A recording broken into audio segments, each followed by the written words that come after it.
I'm on a whole thing about Milwaukee, and I have been since I lived in Madison, because when I lived in Madison, if you wanted to really play some shit, you'd call guys from Milwaukee to come down and play. I've never heard anyone say anything like this before. Do you know about this or no? You're freaking me out right now. Welcome to The Third Story. I'm Leo Sidran. You are joining me on the Mobtown Tour, and that was basically me a little excited after hours freaking out pianist David Hazeltine. We're on the Mobtown Tour through the Midwest. Last week we were in Chicago talking to club owner Dave Gemolo. If you want to go to the south side of Chicago, all you have to do is listen to his voice and you will be instantly transported. Today we're just hugging the Lake Michigan coast, taking a short drive down the road to Milwaukee. It's not so far in physical space, but when it comes to musical conception, it is its own universe. And I want to, in fact, talk about Milwaukee today as a way of exploring regional dialects when it comes to jazz and music in general. Culture, really. But in this case, we're talking about jazz. As a young musician coming up in Madison, not so far from Milwaukee, my friends and I knew that if you wanted to play that sweet, swinging, classic blue note thing, you called Milwaukee cats. In my case, that meant playing with bass players like Jim Paolo or the great Jeff Hamann, piano players like Dan Trudell, Steve Einerson, or Mark Davis, and briefly Dan Nimmer before he moved to New York, barely out of high school, to join the Lincoln Center Jazz Orchestra with Wynton Marsalis. And I also spent plenty of time going to school on the drummers from Milwaukee, like Brian Ritter and Dave Bayless, when they came to town. These were the cats, and they all came out of a generation of players who leaned in the same direction. I was only 90 miles away in Madison, but we were certainly not leaning that same way. What does it mean to have a bunch of creative people leaning in the same direction or speaking in the same accent? And what brings that on? These are questions that I've been interested in for a long time, but particularly today, is it possible to retain local flavor and speak a regional dialect in a world that's often more connected by the internet than it is by the interactions that we have in our own backyard? Today, all musicians have access to the same information, and that's all the information, but do they still have access to their information, to their scene?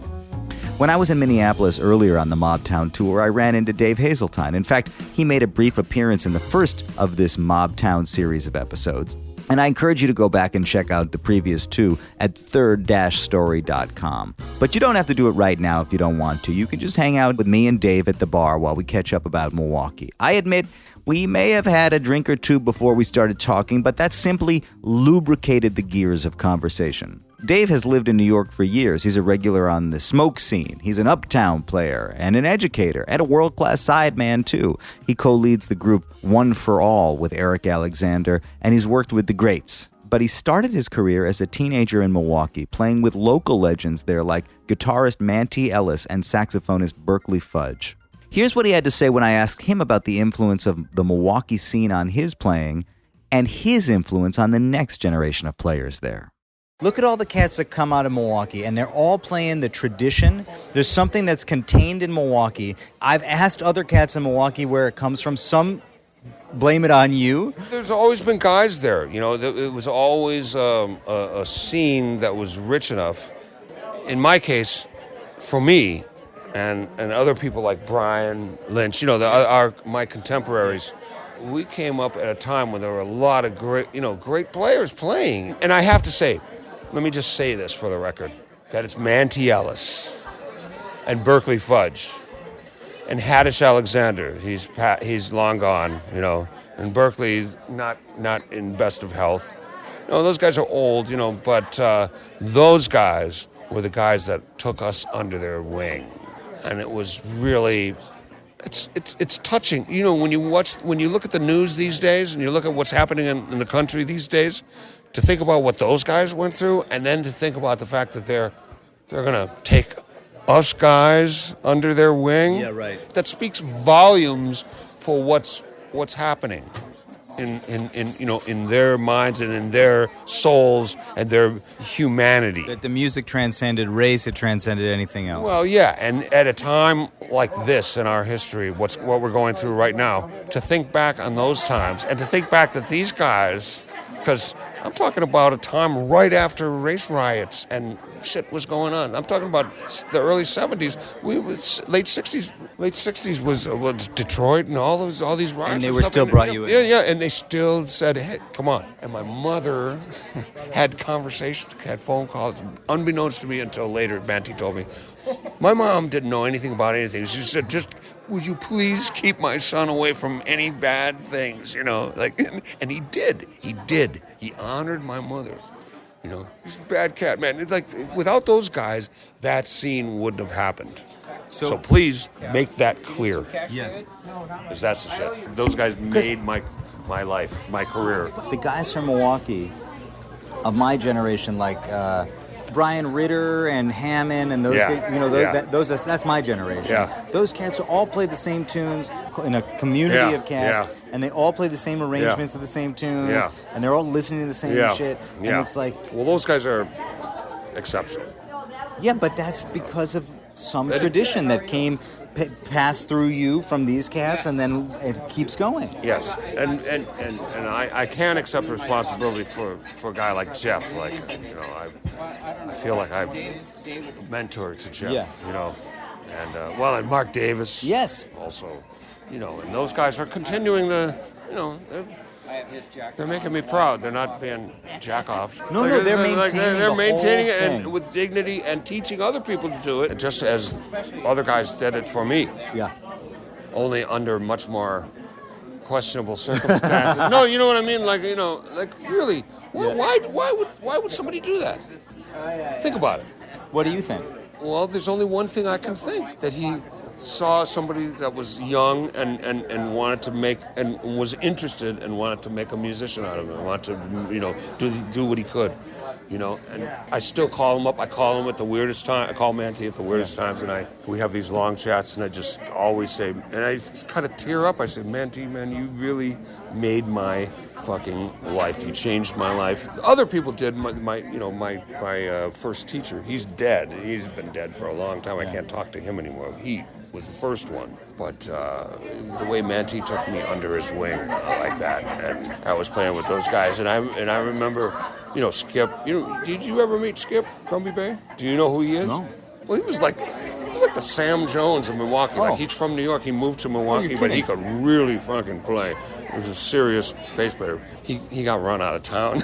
Oh shit! From what I hear, from New York, So, but he was touring with Nina Simone, and they did Milwaukee, and then he just thought, oh, this is a place where I can land. I think the sheriff escorted. I mean, I've heard mixed accounts of it. Whatever. Anyway, there was that guy. Then there was Berkeley. Yeah. And Sam Belton. No. Sam Belton he's a church guy, but he was buddies when Buddy first started to play at the Mark Plaza. Sam was a student of Manti's, and really a hip drummer. And that's the group I was playing with: Skip, Manti, Sam. And these guys, this was in the 70s, these guys were wearing, they had the leather pants and the boots strapped up to here, and we were rehearsing at Manti's studio, and I'm 16, I've just started to drive, and I'm parking my stupid Ford station wagon outside of it, coming in like the honky, and these guys, we started playing. So first thing, one tune, here comes a joint. Yeah. One of the guys, Dave, Manti just... goes right in and takes it. Nope, can't have not it. For the kid. No, Kid. He's not having it. And passing it on. And I was like, it didn't matter to me. I didn't know anything about it. Then the next thing was the viola blow. Then here comes the blow. And all these guys are like, Manti, boom, picks it up. No. He was honoring my mother. You. Because my mother talked to him. He protected you. I couldn't believe it, man, when I found out years later, and I was like, wow, you are an upstanding motherfucking citizen. Like, what? Damn, how many people would give a shit? That says a lot. That speaks volumes. Yes. When you think about the shit that's going on right now, like the shit in Virginia, and with Trump and all this shit that's going on, like the fact that brothers who lived through the fucking messed up shit had to stay in different hotels when they were playing with Cannonball and Louis Hayes staying in a different hotel. And the fact that they're going to go to Whitey, like, come on, man, come on. Does that not speak volumes about their humanity? Yes. That's all that's all I need to ever say to anybody who has anything to say about like racial tensions, like many sides. Fuck you, many sides. Well, you got that right. Many sides. Really? It's one side. Yes. It's always been one side. David. So, are you still recording? Fuck yeah. Oh, you motherfucker. This was so great. Thank you for giving me all that shit. All right. Hey, man. Nice to see you, Leo. Nice to see you, Dave. Dave Hazeltine Hayes. If he didn't make it clear, Manty Ellis was the man who looked after him and brought him along, honored his mother, made a musician out of him. Anyway, here's what happened next. I played that conversation for my dad in a hotel room, and then we talked about it. See, my dad, he's not from Milwaukee, but he's from not too far, Racine, Wisconsin, and he's a piano player too. And in fact, his first teacher was a Milwaukee guy, so in some small way, he's connected to the same legacy. Here's our conversation. I was just thinking about Milwaukee. I was thinking about my teacher. I was thinking about Milt Merritz. He was at 36th and North, and my father would drive me up there Saturday morning, and he'd sit out in the lounge with Milt and have a cigarette and talk for a while, and they'd send me into the piano room, and I'd kind of, because I never practiced, I'd be pretending I was. Then Milt would come in, and he would be so patient with me, and blah, blah, blah. And he was a pianist in this big band, this deep Swedish orchestra. It was serious, hearing Hayes talk about Milwaukee. Milwaukee was a serious... They had strip clubs, you know. Cats would work in strip clubs. I've never heard anybody say that there was a direct correlation between if there's a strip club in a town and if there are working musicians in that town. Well, because a strip club is basically a rhythm and blues gig. Yeah. Right? So you get beboppers or musicians, and, you know, it's like Phil Woods talked about the Nut Club. You played all night long, you played the blues, you learned, Phil said, you learned to be expressive. Sure. I mean, my guy was a big band piano player. Boy, he was a thorough musician. Yeah. I mean, Hayes talks about Manty, you know, making a musician out of him. Yes. My teacher was a thorough. But it goes to show you it really takes one great teacher. You know, I mean, Daunting. when we were in Minneapolis, I stopped and I talked to Irv Williams, the oldest jazz musician alive, world's oldest, and he was talking about his teacher. There's something about, I mean, what Hayes didn't say is the reason those guys looked after him is because of love, man. There's love there, not just love for fellow human beings, love for the music, but love.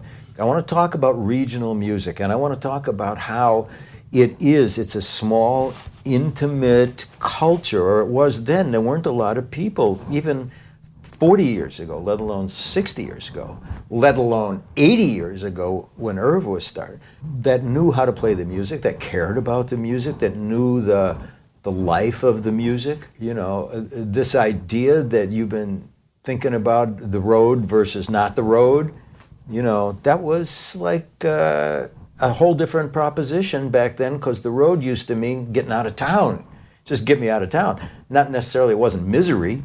The road was the destination. When you were on the road, you were on the road. You weren't going anywhere in particular. Yeah, I think our romantic on-the-road Kerouac image of the road, that's a modern thing, man. The road, well, no, maybe not. I don't think so. No? The first epic poems were road poems. Were road poems, the yeah. Odyssey is a road on the poem. road. I love that. Yeah, the Iliad and the Odyssey are on the road poems. Yes. Yeah, they didn't want to go home. No, and nobody recognized it when they did come home. There could be a parallel here. Nobody recognizes it. But the music, man, the music has always been kind of this underground thing, and there have been regional dialects and inside knowledge. And Yes, exactly. And that is the thing that I have been searching for and talking about for a long time. I mean, it's so obvious and it is so known, and at the same time, it seems like the most secret, mysterious information. And that's why I love talking to the purveyors and the practitioners of these local idioms. Yeah. The Milwaukee, and then, you know, I play with the bass player in New York who tells me about the Lake Erie sound, and the, you know, you got this Chicago thing and the Philly thing and the Detroit thing, and we're just talking about jazz musicians. is this any different than the way the cannoli is prepared in Sicily? Well, one town versus another. You're saying these are nuances. Yes, I guess. These are nuances in the sense that they're dialects. Yes. These are regional dialects. And so, like, you used to go across the country as if you were going across a universe and you'd be picking it up. The world was small. The world started out very small, yes, and hasn't gotten that much bigger. Right. That's my point. Right. The technology has gotten huge. Well, and the cats recognize each other when they see each other. See, that's why Manti put his arm around Dave Hazeltine.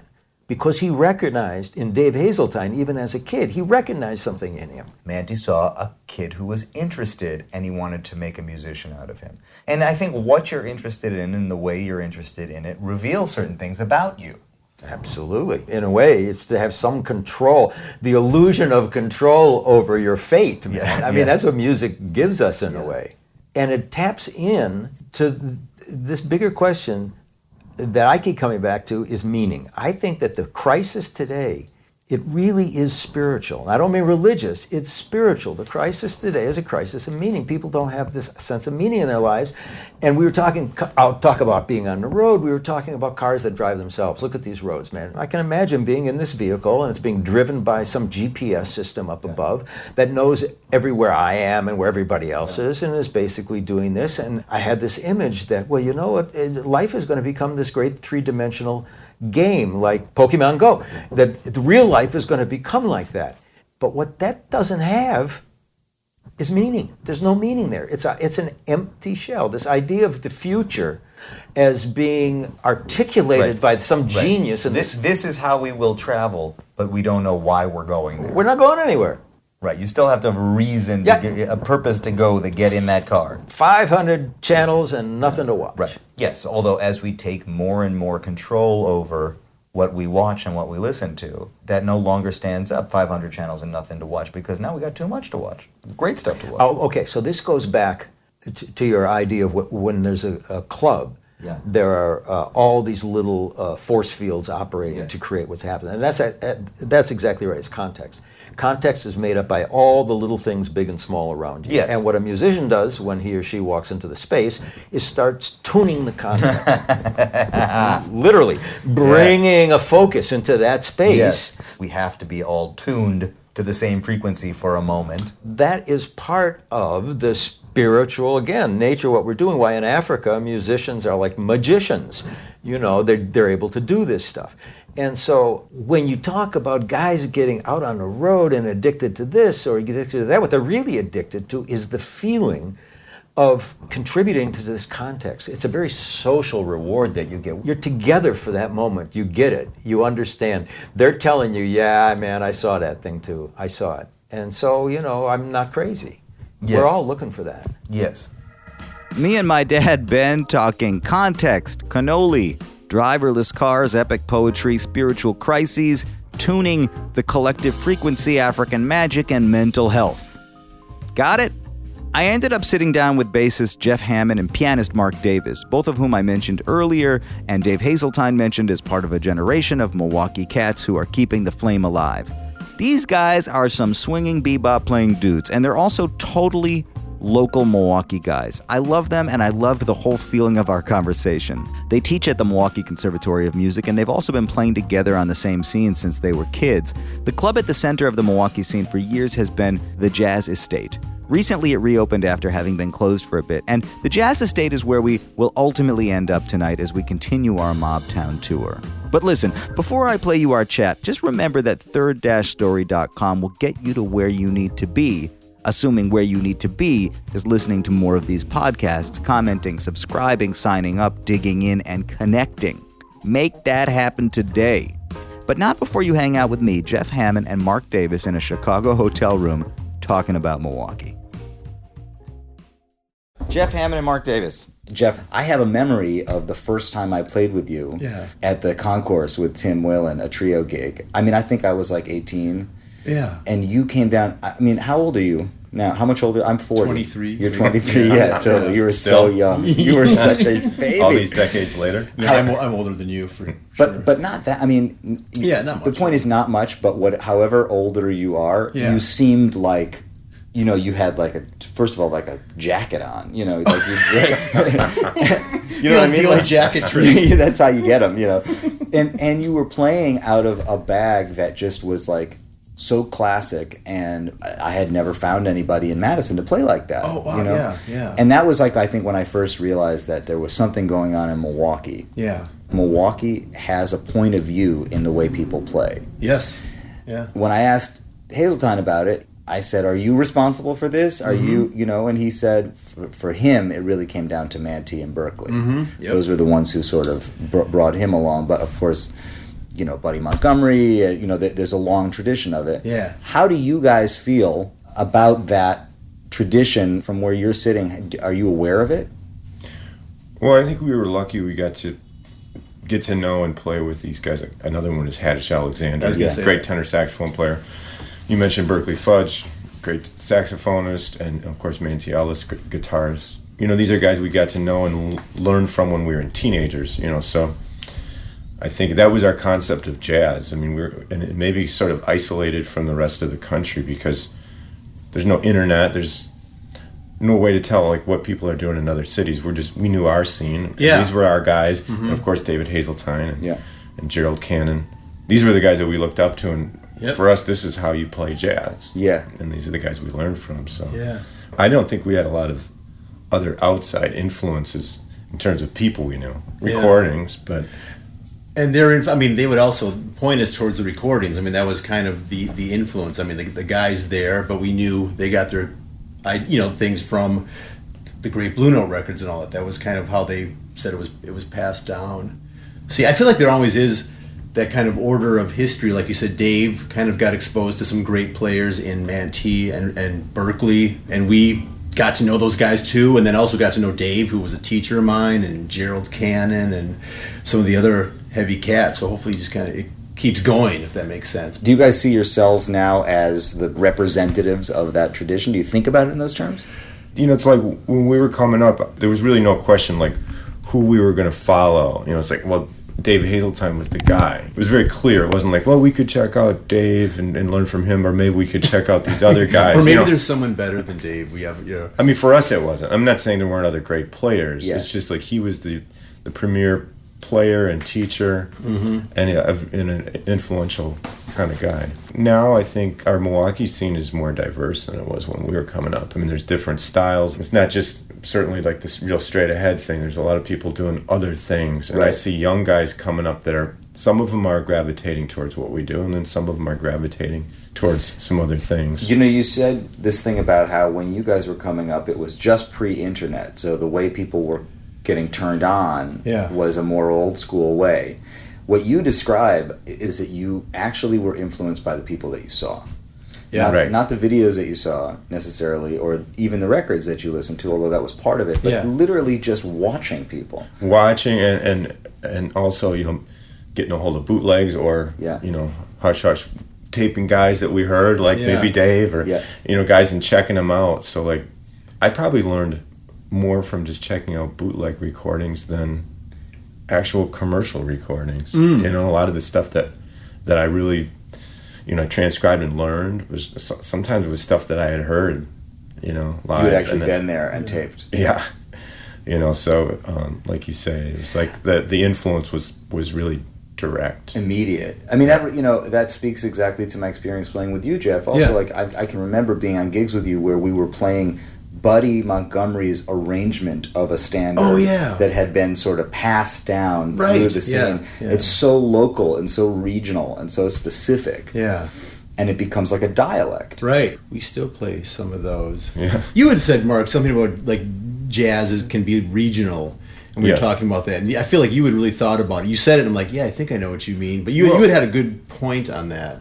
I think it is something that's changing because of internet, probably mainly. You know, but I always think, like, with these young guys coming up, check out who's in your local scene. Learn from people and learn what the history of your particular scene is. So, like, we weren't around when Buddy Montgomery was living in Milwaukee. I mean, we weren't on the scene yet. We weren't playing out. So, you know, as we got to know Dave Hazeltine and know what he was into, Then we went back and like, okay, what's the deal on Buddy Montgomery? Yeah. You know, and we had chances to hear him and, you know, get to know him a little bit as he would come back.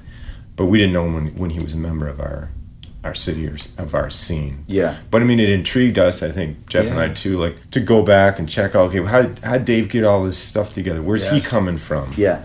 So we're going back in our own local scene and trying to figure out, rather than, you know, maybe a player we heard on YouTube and then, you know, checking out where they came from, if people even, you know, people don't even necessarily do that, you know, anymore. Sometimes it's certain people will just check out current players and not be real concerned with going back. That's true. That's a good point. I mean, to me, one thing that's interesting about looking at the quiet influence of this Milwaukee tradition on the greater jazz conversation is, like, you know, when you look at Hayes or you look at Dan Nimmer or Phil Dizak or these guys that leave and take with them all of the values that they pick up locally and then go to the New York scene, and it turns out that it's really valued in New York also. Well, you know, there's so many great players. I don't know how Jeff feels, but when I was coming up, it was like you had Hazeltine, you had Barry Velleman, great pianist. Melvin Ryan was around. Yeah.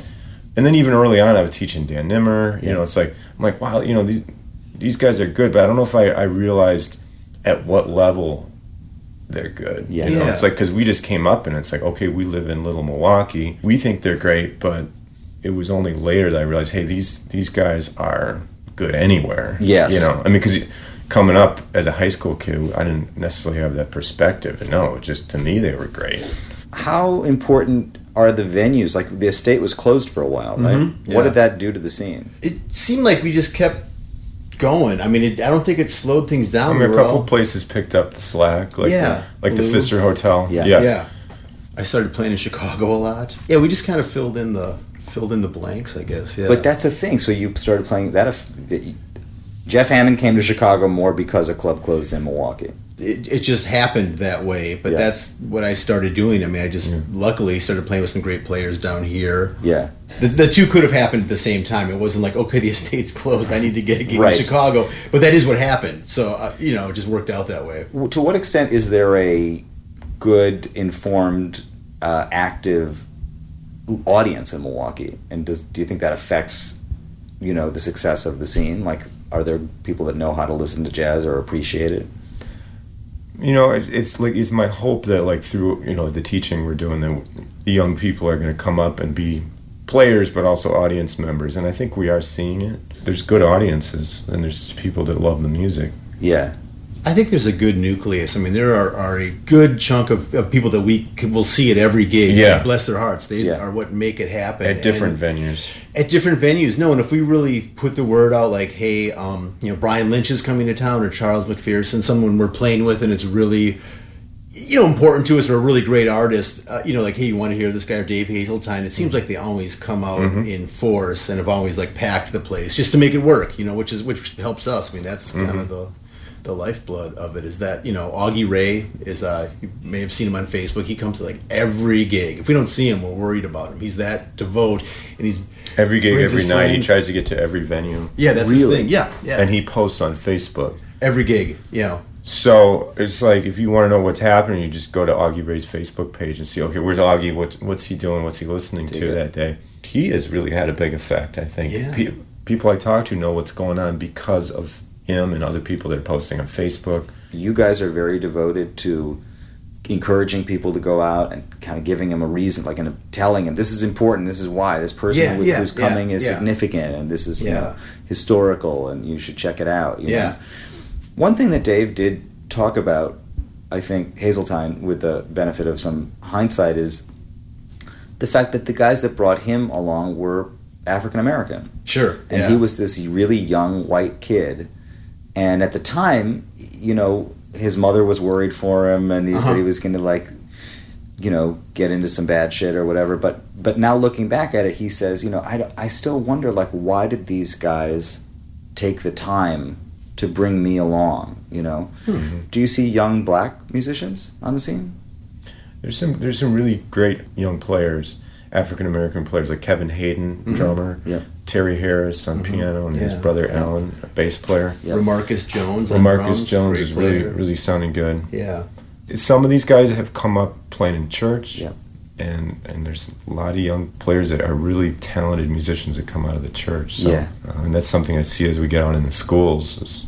There's some really talented kids out there that, you know, and it's great to see them gravitate towards jazz, because the gospel concept, especially harmonically, well, maybe in general, is so close to what we're doing in jazz. Yes. So yeah, there are some great young players, African American players who are really active on the scene. A big part of the conversation that I've been having over and over again is about how expensive it has become to learn how to play jazz in America, right. And how that becomes a barrier to entry for so many musicians. Good point. As it loses touch with just normal people's lives and, you know, working class people's ability to get into the music, I worry sometimes that it's going to just drift away. No, you're right. I mean, finances are an issue. Jeff and I both teach at the Wisconsin Conservatory of Music, where David Hazeltine was the head of the jazz program there, previous to us being there. And you know, it's something I've been seeing over the years. It's more and more difficult for kids in the city, and then the suburban kids who are white suburban kids can afford lessons, they can afford to do programs and camps and things like that. Yep. Fortunately, at the conservatory, we're doing some new things to try and turn that around. Yeah. So, because it's a trend that I see, we're also starting a middle school program at a Milwaukee public school. It'll be a after-school jazz program for 20 kids. Yeah. There's so many strong suburban schools that have great jazz programs, which is great. Yes. There's nothing wrong with that. But we need to have more happening in the city of Milwaukee. Yep. Otherwise, we're going to be excluding these talented kids I'm talking about that can play and they've got great ability. And like I say, some of them are coming out of the church or wherever they might be getting their skills from. But they need more than that to be able to play jazz. Yeah. I mean, they need to have someone that's going to teach them, mentor them, be playing with other students. Because unfortunately, there's not enough music in the schools. Yeah, exactly. There's not enough. I mean, kids are not learning how to play instruments oftentimes in grade school like they need to be. There's a huge disparity between, you know, in Milwaukee, between certain schools that have music and some that have none at all. But it does seem that Milwaukee is a scene where you have had for a long time both the conservatory aspect of it and then the sort of practical aspect of it, where there's, you know, high level of musicianship that's happening in clubs and on the scene where people can go check it out. And it's not one or the other, they're sort of happening. And the conservatory kind of was it is the conservatory, but it's not like it's Juilliard. I mean, it was always the hotbed for jazz. I mean, that's where Hazeltine went, and Brian Lynch and Gerald Cannon. And you know, when I was a kid, Andy Burns, a great drummer, told me to check out the conservatory, get in a combo with Mantee or Dave Hazeltine, and that's how I ultimately met Mark. So even though it's a conservatory, it's always been the jazz spot. It's a funny kind of jazz education spot because, you know, as you say, it's not Juilliard. Yeah. It's happening more in a specific scene. Yes. It's tied to the local dialect. Yeah, yeah. You're teaching that dialect. Right. I mean, we played it, and same when we were coming up, we would study with Dave there, and then we'd go out and hear him and see him and sit in. He'd encourage me or yell at me or all the above. But you're right, it is connected. I know Mark plays, and he always says, come on down to my gig. And like you talked about students and you know, worrying that it's hard to get a scholarship. I feel like we're always looking. That's kind of our job in the conservatory. I mean, first of all, we need to get enough students for our summer jazz camp. We need to have like 40 great jazz players. And we're always looking. If we do a gig at a school, like at, you know, high school or something, you know, Mark, after the gig, we're always like, hey, did you hear that alto player? He'd be good, man. We should. Yeah. And we always just kind of keep track because we have to keep it going. And I do feel how Dave was saying he didn't know why Mantee and Berkeley took him under their wing. I feel like that's just the tradition. It's kind of like a football team. It's like, hey, we need a quarterback, or hey, we need a running back this season, and hey, there's this guy named Dave Hazeltine or Mark or me on bass or whoever, Leonard Simpson on alto. I mean, we're always scouting to find someone. It usually just kind of works out. Well, Eric Shore, we needed a tenor player. Berkeley Fudge had a stroke and wasn't able to play, so we kind of needed a tenor player. And then along comes this great young player, Eric Shore. And I used him on a gig, and I said, hey, he's good, man. And then now he's in the scene. So that's kind of how that goes. You know what I mean? I mean, there is a scene, and hopefully the good players can jump in and be a part of it. Yeah, so keep it going. The Milwaukee scene is. I mean, I like to think it's kind of a friendly scene. I mean, I hope everybody feels that. Yeah. As opposed to a scene maybe in a bigger city where things are, maybe it's friendly, but real super competitive. It's like in Milwaukee, I think it's a small enough scene where everybody knows you're going to be working with everybody. You're going to know every musician. And so you might as well help everybody along. Yeah. I think generally there's a feeling of that among players. I mean, there is. No, we're all like, hey, this guy's a great player. Let's get him on a gig. Let's get it, and that helps the scene. It helps us out. I mean, if someone that's coming along or is young, if they get better, it just raises the whole level of the scene. Sure.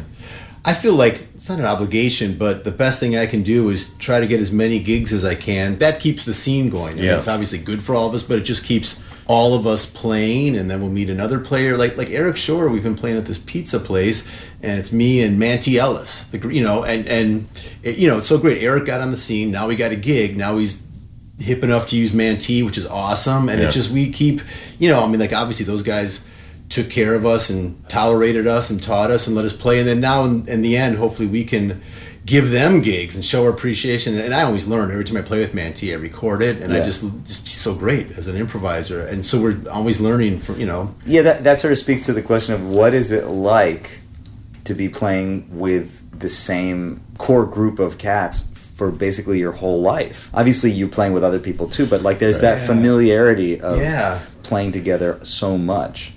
It's really, it's comfortable. It's great. I feel like I play with Mark more than anyone, which has been a blessing because he's always been so good. It's been always someone to try to keep up with. And I can always learn things if I've got a question about some diminished idea that I can't quite figure out, or some Charlie Parker lick, and Mark he's already worked through it and says, oh, that's this. I'm like, oh, so you can do this. And so Mark has always helped with that. But I feel like we do play with a same nucleus, but we're always playing with new people. I've never felt like I've never, how you said it, I was like, oh, is that true? Yes, we play with each other, but we're always playing with others too. I had a conversation with Rockwell on stage last night where he said to me, I can't figure out what to play on this tune. Yeah. And it's a tune that I would say we have been playing with my dad for 18 years. Sure. You know what I mean?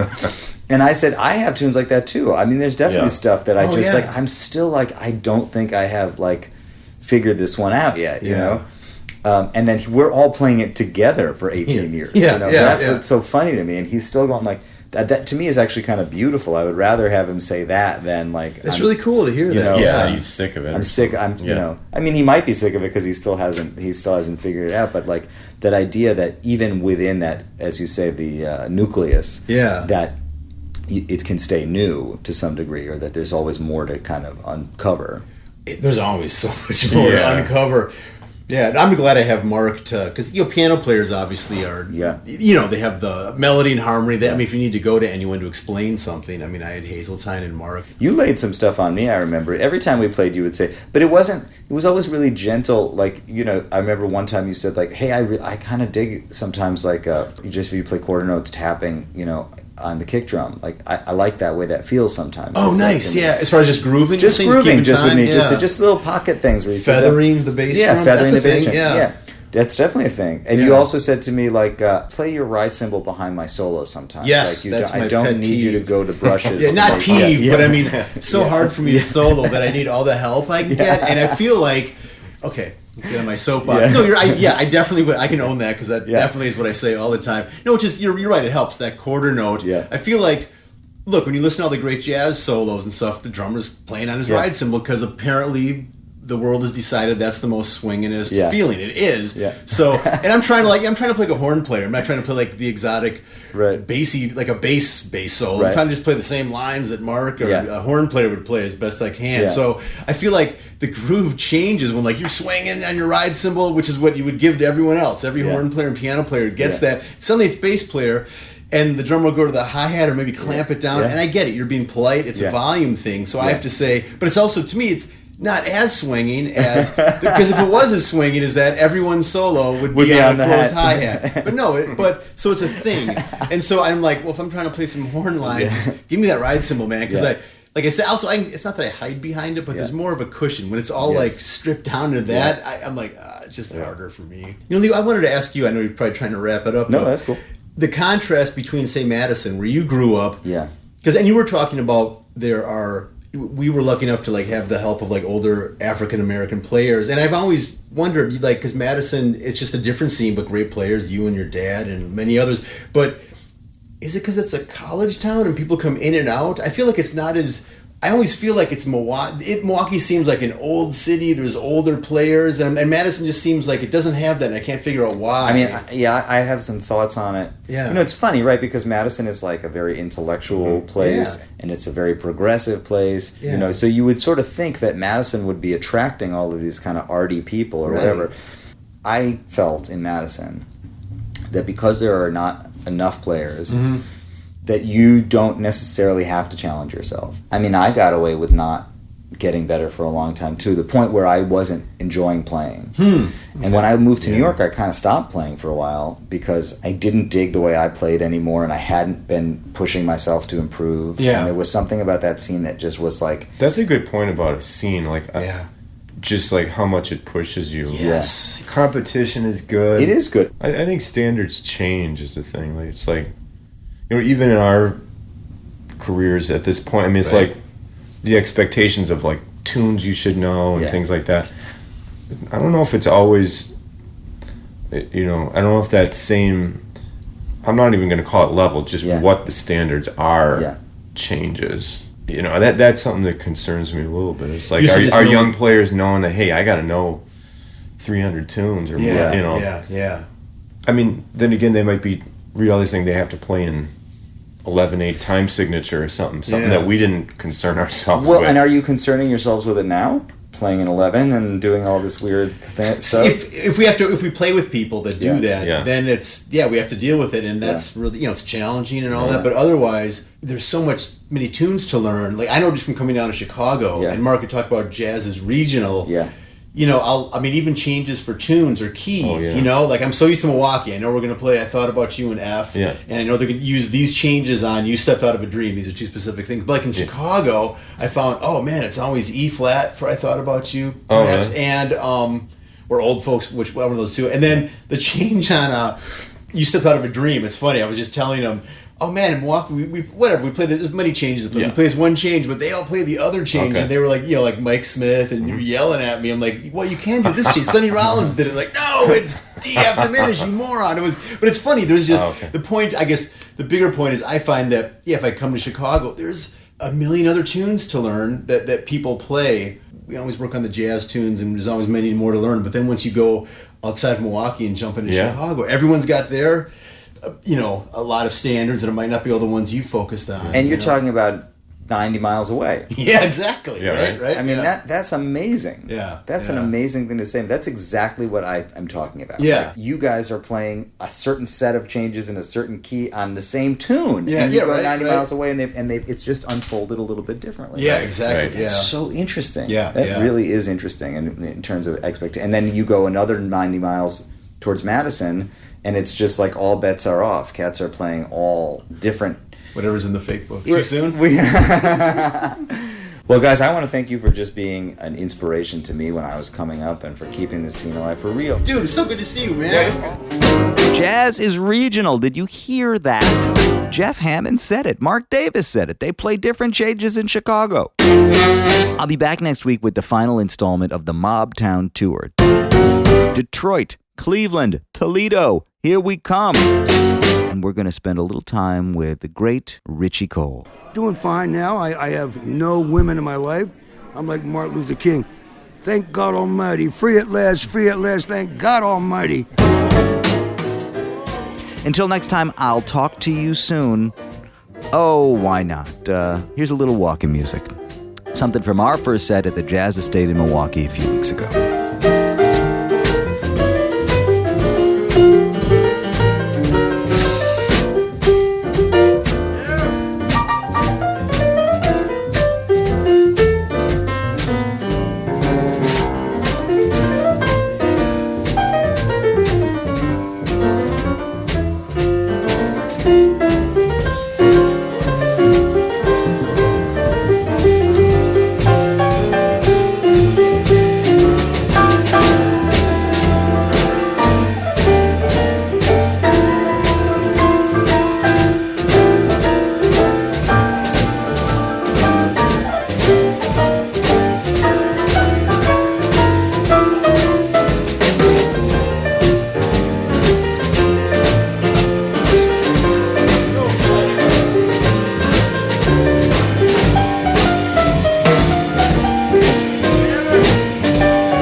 They should cut the prices and just let the people eat. Times are getting tougher and tougher. Things are getting rougher and rougher. Yeah, you can make a whole lot of money, but you gotta keep on spending the stuff.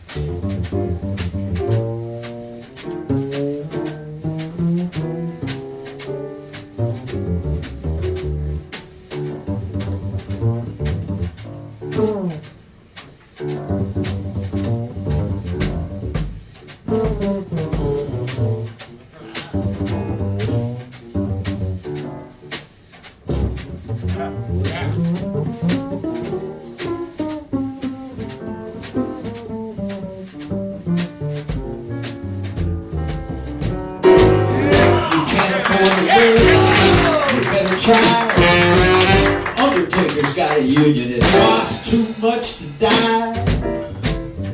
Times getting tougher and tougher. Things getting rougher and rougher. I make a lot of money, but I keep on spending. I make a whole lot of money, but I just keep spending. I make a whole lot of money, I just keep spending and stuff.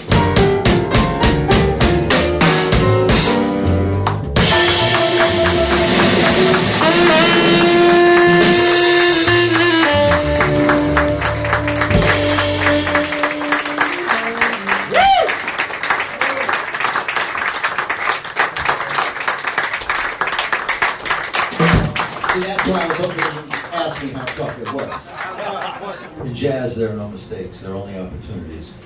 And we've already taken several of them tonight.